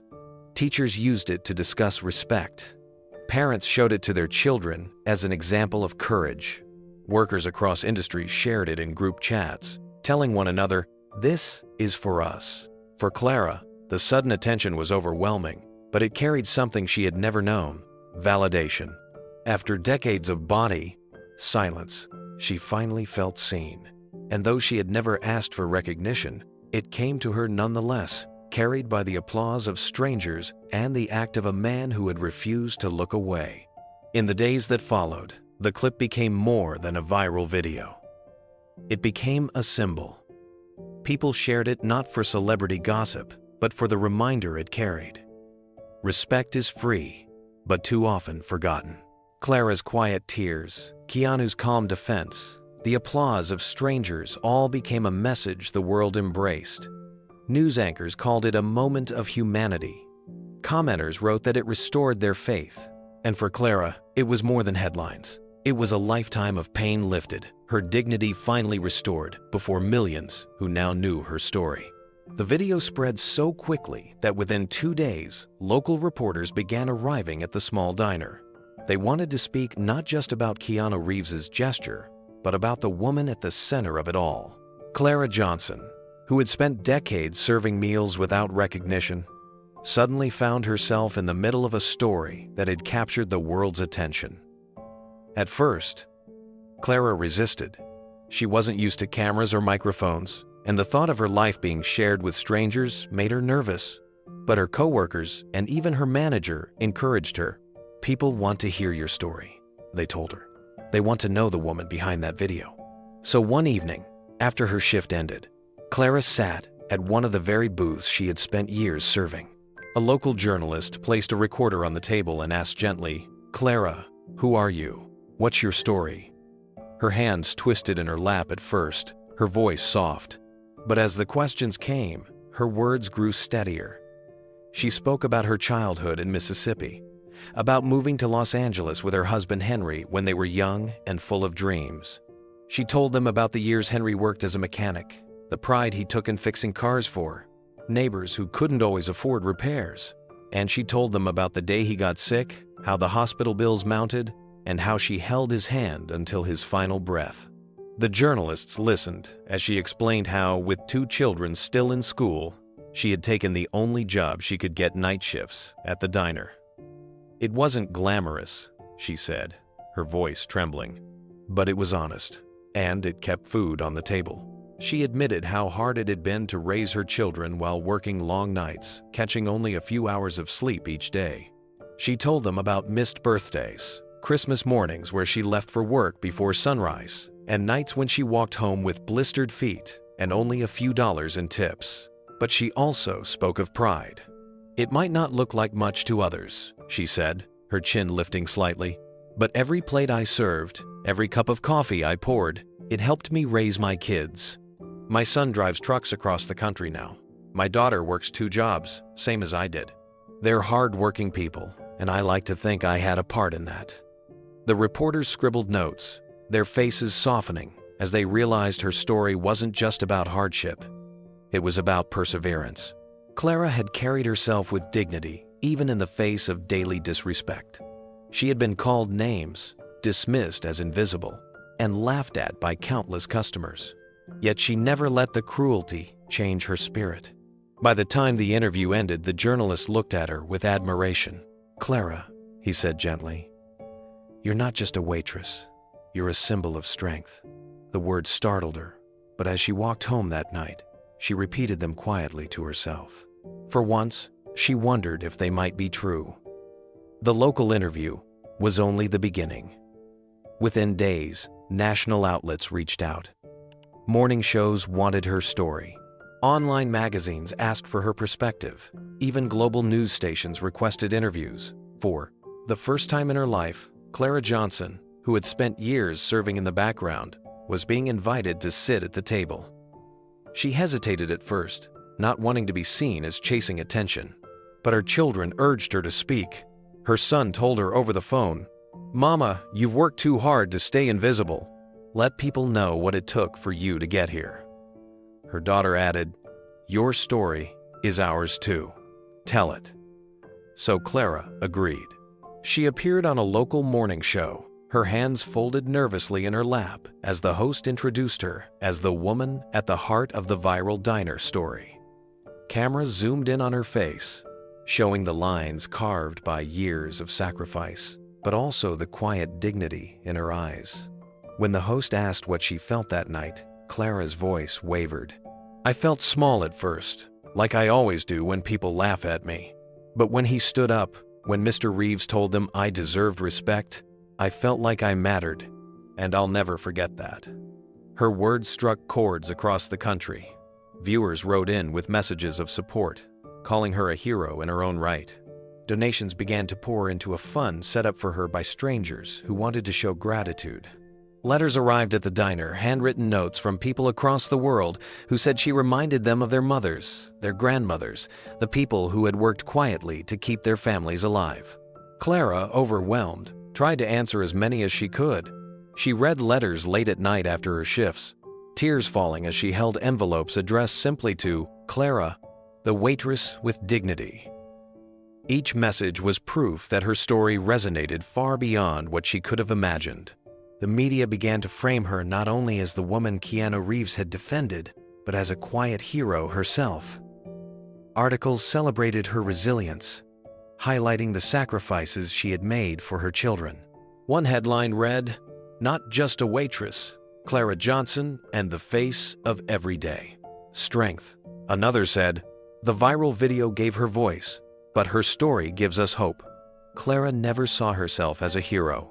But when she walked into the diner now, patrons greeted her warmly, leaving larger tips, calling her by name. Strangers came in just to sit in her section, to thank her for her years of service. Some even told her they had taken the video as a wake-up call to treat workers with more kindness. For the first time in decades, Clara didn't feel invisible. She felt seen. And though the world's attention would eventually shift to the next story, Clara knew something had changed forever. She had become a symbol of resilience, a reminder that strength doesn't always shout, it endures quietly until one moment brings it into the light. And for her, that moment had finally come. In the days that followed the diner incident, Keanu's name dominated headlines. Clips of him demanding respect for Clara played on television and phones across the world. Commentators praised his humility, his courage, his grace. But Keanu himself avoided the noise. He turned down interview requests, sidestepped paparazzi questions, and gave no official statements. It wasn't about him. That was the truth he held closest. He hadn't acted to be seen, hadn't raised his voice to trend online. He had acted because it was the right thing to do, because silence would have meant complicity, and because Clara deserved to know she was not alone. In the quiet of his home one evening, Keanu sat at his desk with a leather-bound journal open before him. The house around him was still, the only sound the faint scratch of his pen against the paper. He had always written his reflections privately, never for the world, but for himself, a way to untangle the knots in his mind and to anchor his heart. He began simply, "Respect is the simplest gift, but too many forget to give it." The words bled into the page, steady and deliberate. He paused, tapping the pen gently against the margin, then continued. "It costs nothing. It demands no wealth, no fame, no title. But it can restore dignity to someone who has carried years of hurt.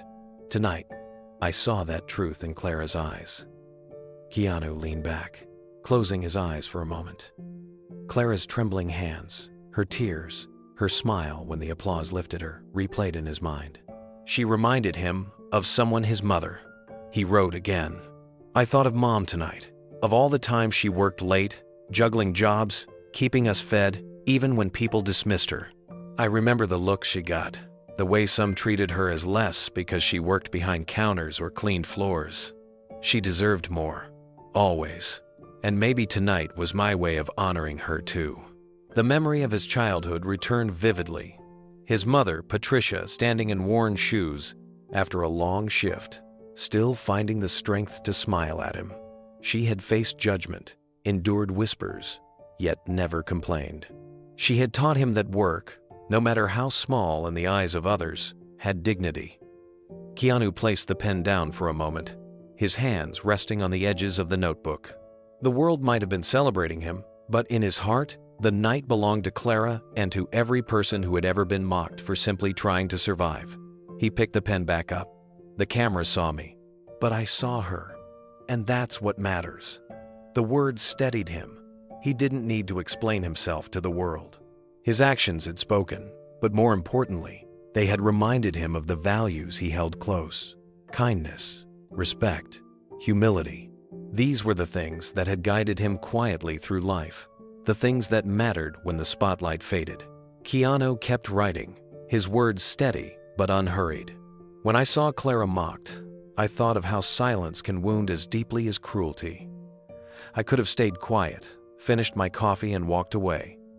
Many times in life, I've done just that. But I've learned silence lingers. It echoes. It becomes regret. He paused, remembering moments when he had been younger, sitting in classrooms while kids mocked the quiet boy who didn't speak up. He had heard laughter at his expense, had felt the sting of being dismissed. Back then, he had kept his head down, absorbing it in silence. That silence, he realized, had shaped him. It had taught him to be resilient, but it had also left scars. Clara has lived decades in silence, he wrote. How many nights did she swallow her pain and serve another plate? How many insults did she endure because she had to, because her children needed food, because life gave her no other choice? That night at the diner wasn't about me standing up. It was about breaking her silence. His hands slowed as he considered the world's reaction. Strangers called him a hero, but the truth weighed on him differently. I'm not a hero, he wrote. I didn't do anything extraordinary. Heroes are people like Clara, who work every night despite the disrespect, who raise families against the odds. Heroes are people like my mom, who sacrificed everything and never asked for recognition. He thought about how fame distorted things. The world loved stories of celebrities doing ordinary acts because it seemed rare. But to him, kindness had never been rare. He had seen it in his mother's sacrifices, in friends who shared their last dollar, in strangers who had shown him grace when he had been lost. The world should not need a celebrity moment to remember dignity, he reflected. We should remember it every time we look at someone serving a meal, cleaning a floor, carrying a burden we don't see. The pen scratched on as his thoughts deepened. I wish the cameras had caught more of Clara than me. Her tears, her resilience, that was the story.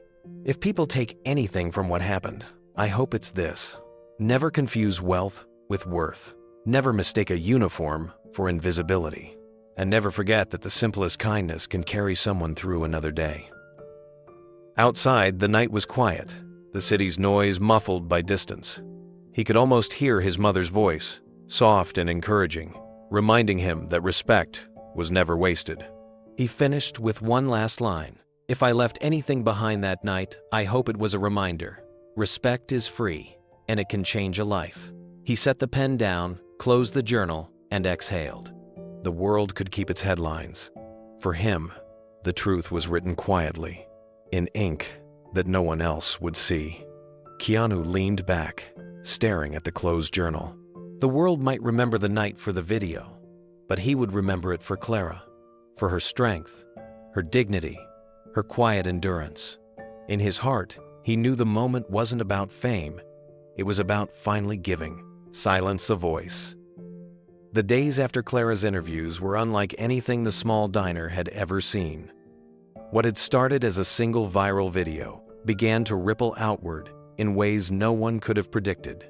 Online, strangers who had been moved by the clip wanted to do something more than simply press, like, or share it. They wanted to help. It began with one online fundraiser set up by the college student who had filmed the night. She wrote a short caption on the campaign page. "Clara has spent decades working night shifts to provide for her family. Let's show her the respect she deserves." The goal was modest, only a few $1,000s meant to ease her burdens. Within hours, the donations surpassed the goal. Messages poured in alongside the contributions. "For my mom who worked in diners her whole life. This is for every worker who never hears, thank you. Clara, you inspire me to keep going." By the end of the week, the total had grown into 6 figures. Clara, who had spent her life worrying about rent and medical bills, suddenly found herself with a cushion she never thought possible. But it wasn't just money. The story awakened a chorus of voices from across the service industry. Waitresses, waiters, cooks, cashiers, janitors, all began sharing their own stories online. They spoke of the long hours, the aching feet, the rude customers, the moments of invisibility. And almost every story ended with a note of gratitude for Keanu's act. They said it felt like someone had finally noticed them, finally stood up for what they endured daily. One waitress from Ohio wrote, "I've been serving tables for 25 years. I've been called names, laughed at, and ignored. But watching that video made me cry. It made me believe just for a moment that what I do matters." A janitor in New York posted, "We aren't invisible. We shouldn't have to wait for a celebrity to remind people of that. But thank God he did. Maybe now, people will think twice." These stories spread alongside Clara's, giving the movement depth and resonance.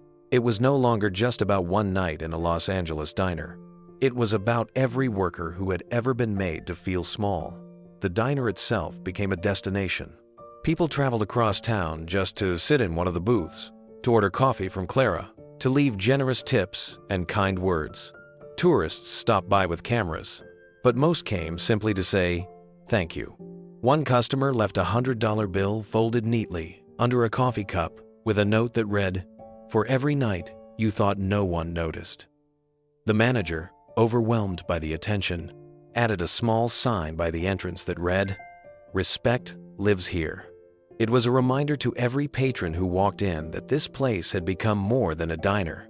It was a symbol of dignity. Clara accepted it all with humility. She still wore the same apron, still poured coffee with the same gentle smile, but something had changed in her posture. She walked taller now, her spirit lighter. For the first time in years, she wasn't simply surviving, she was living with the knowledge that the world finally saw her worth. The movement surrounding Clara didn't stop at donations or diner visits. Soon, national worker advocacy groups picked up her story, holding it up as an example of how respect should be the foundation of every workplace. Union leaders spoke about Clara during meetings, reminding people that the dignity of work had nothing to do with status and everything to do with humanity. One evening, a group of fellow waitstaff from other local diners arrived together to eat at Clara's counter. They wore their uniforms proudly and carried flowers. When they finished their meal, they placed the bouquet in her hands and told her, "This is for all of us. You're our voice now." Clara cried softly, touched by their gesture, insisting she was no one special. But to them, she was proof that the world was, quote, finally listening. Letters continued to pour in, not just from across the country, but from around the world. A woman in the Philippines wrote about her mother, who had worked as a housekeeper for 30 years.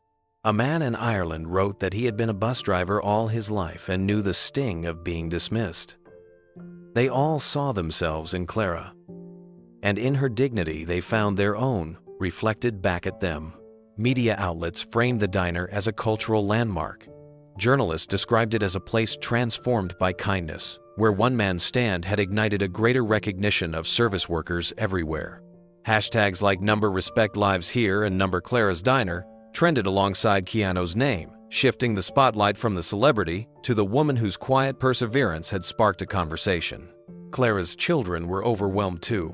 Her son told a reporter, "I grew up watching my mom carry the weight of the world with no complaints. Seeing people finally honor her, I can't put it into words. She deserves every bit of this."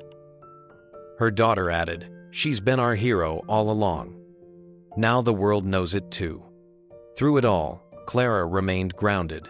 She still worked her shifts, still tied her apron each night, still greeted every customer with kindness. But now, every tip slipped into her pocket carried not only money, but affirmation. Every handshake and every thank you felt like a healing touch for the years she had endured in silence.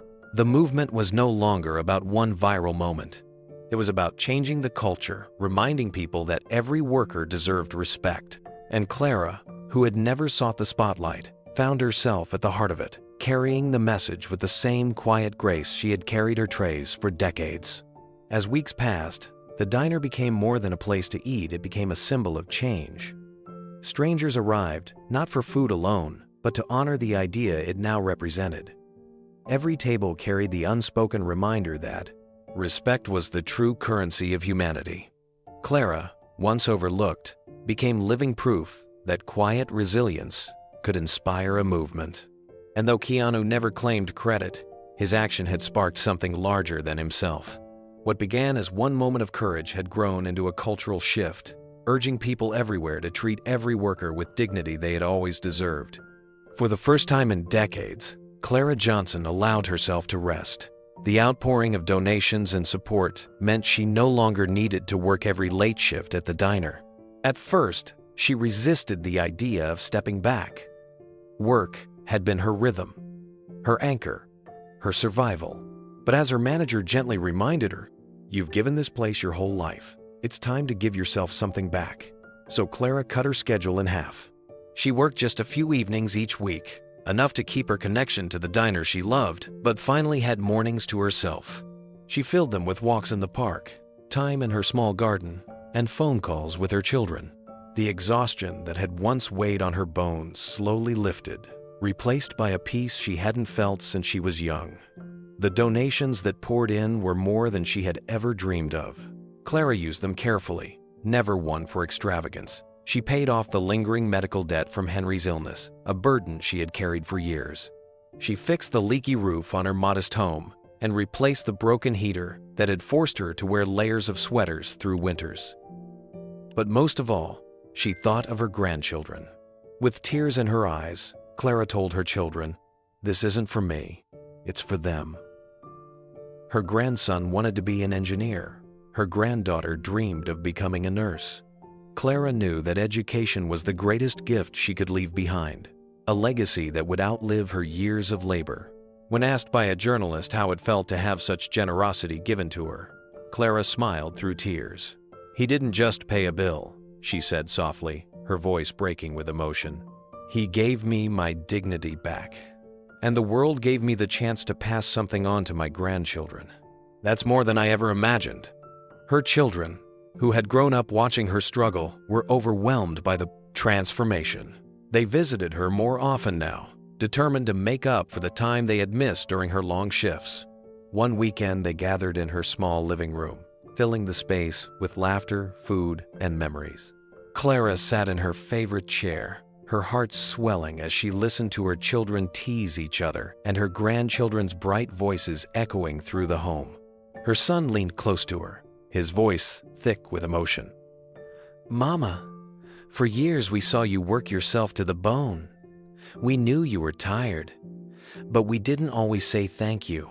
Seeing the world honor you now, it feels like justice. It feels like the world is finally catching up to what we've always known." Clara reached for his hand, squeezing it gently. "I didn't do it for recognition," she said. "I did it so you could have more than I did. But I won't lie, it feels good to be seen." Clara's transformation wasn't only in her schedule, or her finances, it was in her spirit. For so many years, she had carried herself with quiet endurance, never expecting anyone to notice. Now, with the world's recognition, she felt lighter, freer, as though a burden she hadn't even realized she carried had finally been set down. She no longer avoided mirrors, no longer lowered her eyes when people looked at her. Instead, she met their gaze with quiet confidence. Customers at the diner treated her differently too. Where once some had spoken down to her or ignored her altogether, now they addressed her by name, thanked her sincerely, and left notes of gratitude on their receipts. One message, written in careful handwriting, read, "You remind me of my mother's strength. Thank you for everything you've done." Clara pressed it into her apron pocket and carried it with her for weeks. Her grandchildren saw the change as well. When they visited, they hugged her tighter, telling her how proud they were. Her granddaughter, only 12, whispered, "Grandma, you're famous." Clara laughed and shook her head. "I'm not famous, sweetheart. I'm just me. But I'm glad people see that being just me is enough." One evening, Clara sat with her family at her kitchen table. Her daughter asked if she ever regretted all those long nights. Clara thought for a moment, then shook her head slowly. "It was hard," she admitted, "and sometimes it broke me. But I'd do it all again if it meant raising you two the way I did." The difference now is that people finally understand what that took. Her voice grew soft as she added, "And I have Keanu to thank for that. He didn't just pay for a meal. He reminded the world that respect should never be optional." Her children nodded in agreement, their eyes misting as they listened.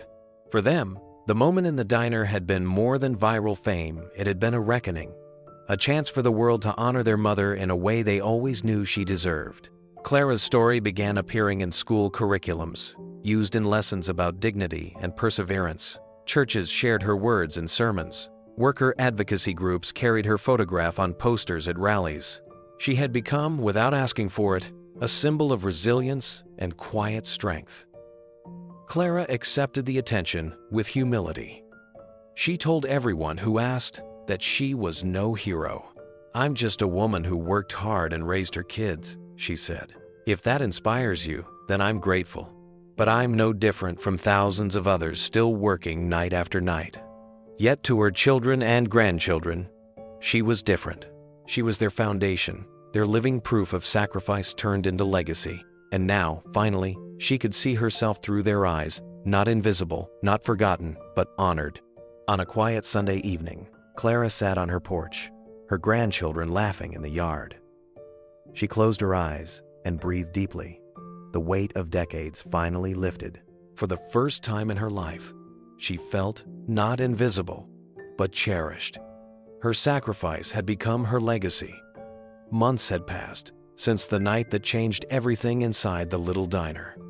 For Clara, life had softened. She still worked some evenings, but she carried herself with renewed strength, no longer bowed by years of invisibility. The diner itself had become a place people sought out, a symbol of respect and kindness. Yet the story wasn't finished. Somewhere beyond the spotlight, another transformation was quietly taking place. In a quiet suburb not far from the city, Richard, the loudest of the wealthy patrons that night, sat alone at his desk. The memory of the diner lingered in his mind, sharper than he wished it to be. At first, he had tried to brush it off, telling himself it was just an embarrassing evening, a misunderstanding blown out of proportion because of who had intervened. But the truth gnawed at him.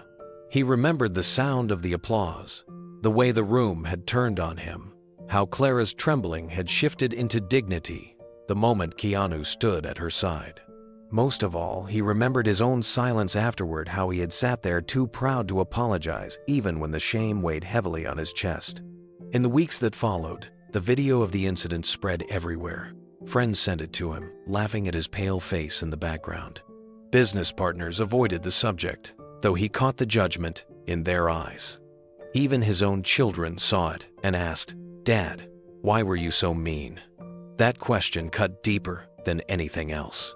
For the first time in years, Richard was forced to look in the mirror and see himself clearly. His arrogance, once a source of pride, now seemed hollow. The wealth he flaunted couldn't erase the truth of who he had been that night, a man who mocked a woman for doing honest work. So one evening, long after his family had gone to bed, Richard pulled out a sheet of paper. He stared at it for a long time before picking up a pen. Slowly, awkwardly, he began to write. Dear Clara, I don't expect forgiveness. I don't even expect you to believe this letter is sincere. But I need to say it. I was one of the men who mocked you that night. I was cruel. I laughed when I should have respected you, and I carried that shame with me ever since. The words felt heavy as he wrote them, but he kept going. Watching the world honor you made me realize how wrong I was. Not just that night, but in the way I've lived. Thinking money made me better. Thinking kindness was beneath me. I've been arrogant. And I was wrong. That night changed me. It forced me to face myself. For that, I thank you, and I am sorry. Richard folded the letter carefully, sealing it in an envelope. He didn't sign his full name, only one of the men who should have apologized. A week later, Clara received it in her mailbox. When she opened it, her hands trembled. She read each line slowly, her eyes widening, her heart swelling with a complicated mix of emotions, surprise, sorrow, and, above all, grace.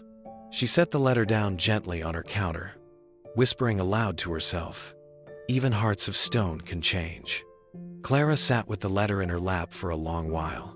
The diner was quiet that afternoon, the clatter of dishes and hum of voices absent during the lull between shifts. Sunlight spilled across the counter as she read the words again, her lips moving silently with each line. She had never expected an apology. That night, when the men sat in silence, she had assumed they would walk away, unchanged, their pride intact, their arrogance unbroken. To know that one of them had carried the shame, enough to put it into writing months later, touched her in a way she hadn't anticipated. When her daughter visited later that evening, Clara handed her the folded paper. Together they read it again, the daughter's eyes softening. "Mama, do you believe him?" she asked gently. Clara thought for a moment, her hands resting on the written letter. "I believe anyone can change if they choose to," she said softly. "And if these words are true, then maybe that night planted a seed in him. That's enough for me." Word of the anonymous letter spread quietly among the diner's regulars. Some felt skeptical, dismissing it as a way for a guilty man to ease his conscience. Others, however, saw it as proof that kindness had ripples far beyond what could be seen in the moment. For Clara, it wasn't about whether the man had fully transformed. It was about the possibility. To her, the letter meant that Keanu's stand had not only given her dignity back, but had also cracked open the hardened heart of someone who had once mocked her. That was the true power of kindness. It could reach places where anger never could. In the weeks that followed, Clara kept the letter tucked inside her Bible on the nightstand.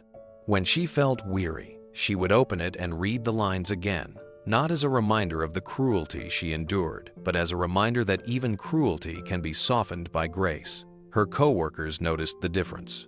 "You smile more these days," one of them said.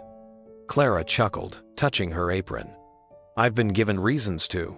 The wealthy patron never revealed his name, never sought attention for his apology. Perhaps he feared public scorn, or perhaps he knew the letter was never meant for anyone else's eyes but Clara's. Still, its impact lingered.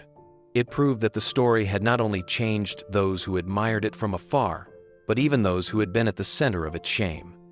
And in that truth, Clara found a quiet peace.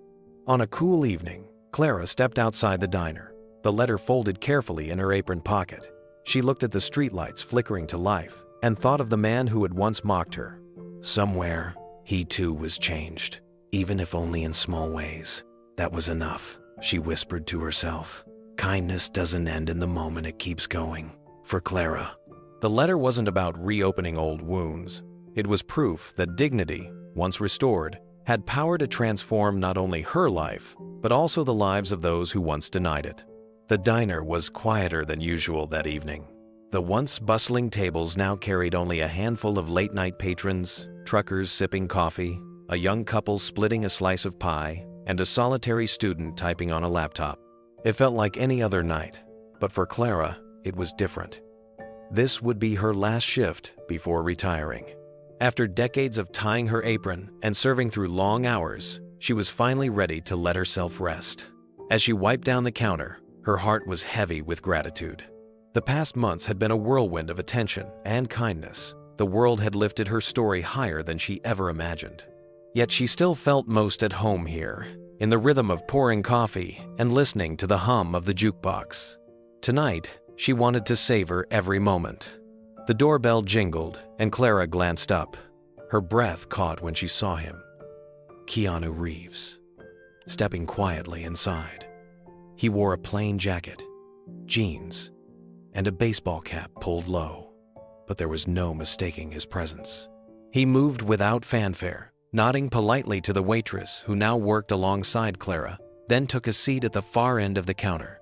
Clara's lips curved into a soft smile. She untied her dishcloth, walked over, and said warmly, "Well, look who's here. I thought you'd forgotten about this old place." Keanu looked up, his expression gentle, his voice low. "I could never forget." She poured him a cup of coffee without asking, the steam curling into the dim light. Setting it down in front of him, she said, "On the house. Consider it my farewell gift." He studied her for a moment, noticing how her posture seemed lighter, how her face carried lines of wear but also peace. "You're retiring?" he asked. Clara nodded. "Tonight's my last shift. After all these years, I think it's time to hang up the apron." Her voice wavered slightly, but she steadied it with a smile. "But I wasn't about to leave without serving you one last cup." They sat together in comfortable silence for a moment, the kind of quiet that carried more meaning than words. Finally, Clara spoke again. "You know, Mr. Reeves, people keep telling me I became a symbol. They say I remind them of strength, of dignity, but I know the truth. That night, it wasn't me they saw. It was you reminding them what kindness looks like." Keanu shook his head gently, his voice calm. "It was always you, Clara. I just asked for respect, but the strength that's yours, it always has been." Her eyes shimmered with tears. She reached across the counter, resting her hand near his. "No, you reminded the world that kindness is strength. Without you, I'd still be invisible. You gave me back my dignity. And for that, I'll be grateful until the day I leave this earth." Keanu lowered his gaze. Humbled. "I didn't do it for the world. I just did what anyone should do." Clara smiled softly. "That's exactly why it mattered." The coffee sat between them, steam rising in slow curls, as if marking the passage of time itself. Clara leaned on the counter, her apron strings tied loosely, her voice carrying the warmth of someone finally at peace with her journey. "You know," she said thoughtfully, "I used to believe my work didn't matter much, just pouring coffee, cleaning tables, putting up with rude people who thought they were better than me. But after that night, after everything that followed, I realized something. It wasn't just a job. It was my life's testimony. I raised my children through these hands. I kept food on their table. I survived." Keanu listened intently, his eyes steady on hers. "That's not just survival," he said softly. "That's strength, and it's more than most people will ever understand." She chuckled lightly, wiping her eyes with the edge of her apron. "Maybe so, but I'll tell you something. What you did changed me. It wasn't the money, it wasn't the headlines, it was that." Someone finally said out loud what I had always hoped was true, that my work, my life, was worth respect. Keanu's lips curved into a faint smile. "It always was, Clara. Sometimes the world just needs to be reminded." They sat in silence again, the hum of the jukebox filling the space. Across the diner, the young couple whispered to each other, sneaking glances at the unlikely scene unfolding before them. Yet no one interrupted. The moment felt sacred. Clara's son and daughter arrived later that night, slipping quietly into a booth with their children. They had come to honor her last shift, to celebrate the woman who had given them everything. Clara caught sight of them and waved, her heart swelling with pride. Turning back to Keanu, she whispered, "They're my real legacy." He followed her gaze, nodding. "And they'll carry your strength with them. That's something no one can ever take away." The clock on the wall ticked closer to midnight, signaling the end of her final shift. Clara untied her apron and folded it neatly, setting it on the counter.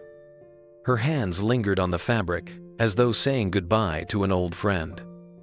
She poured the last refill into Keanu's cup. Her voice soft. "This is the last one I'll ever serve." Keanu lifted the cup, holding it gently before taking a slow sip. He set it down, looked at her, and said with quiet conviction, "Thank you, Clara. Not just for the coffee, for reminding me that the smallest acts can mean the most." Her eyes glistened as she replied, "And thank you, Mr. Reeves. You reminded me that kindness can change a life. You reminded the world." As midnight struck, Keanu rose quietly, leaving a tip beneath the empty cup. He gave Clara a small nod. No cameras, no crowd, just two souls acknowledging a shared truth. Clara watched him leave, her heart full. Kindness, she realized, didn't need an audience. It only needed courage. That night in the diner was never meant to become a story for the world. For Keanu, it was simply a moment where silence would have been easier. But silence would also have been wrong. He did not rise from his chair to become a hero. He did not speak so the cameras would find him. He stood because a woman's dignity was being stripped away, and he could not allow that to happen while he remained seated. It is easy to overlook the weight of such a choice. We live in a world where cruelty can echo louder than kindness, where wealth and arrogance can overshadow humility and hard work. Clara Johnson had endured decades of being overlooked, decades of labor that few respected but everyone depended on. She poured coffee, cleared plates, and smiled through weariness, even as she endured the sting of dismissive words. To those men at the table that night, she was invisible until she became their target.